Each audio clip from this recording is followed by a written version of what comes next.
Hello, karibu tena katika Familia TV, katika mfululizo wa vipindi vyetu vizuri kabisa. Tupo katika kipindi cha muunganiko wa ndoa, na session yetu inasema kuwa vitu vinne vinavyojenga uhusiano wa ndoa. Katika kipindi kilichopita tumezungumza hatua ya kwanza, inasema kuacha. Tukaona kwamba unaweza kuacha wazazi kihisia, then ukaanza kwenda katika uhusiano mwingine. Leo tunazungumzia kipengele cha pili kinachosema kuambatana. Unapoacha sasa unaambatana. Neno hili limetolewa kutoka katika neno la Kiebrania lililotafsiriwa kuwa kunatana, kufunga, kuungana au kushikiliana au kushikiliwa. Maana yake ni kwamba muunganiko wa ndoa unatakiwa ni wenye kufungamana, usioweza kuachana,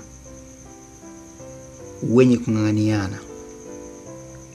Kwa maana yake ni kwamba unapokuwa unasema tunaambatana, kwa lugha rahisi ni kwamba mmekubaliana, kwa sababu utakubaliana mimi kuwa hakuna watu walioambatana pasipo kukubaliana. Kwa ni lazima wamekubaliana ndipo waweze kufanyaje? Kuambatana. Maana yake ni kwamba muunganiko huu wa ndoa unafananishwa na vyuma vilivyoungwa, wakati chuma kimoja kikimtegemea mwingine na mwingine kikimtegemea mwingine. Sasa katika neno kuambatana, maana yake kila mmoja anamtegemea mwenzie. Pasipo mmoja, maana yake ni kwamba hakuna kilichokamilika. Kwa lugha rahisi ni kwamba kama muunganiko unahusisha watu wawili, pasipo kuwa na mtu mwingine hakuna muunganiko.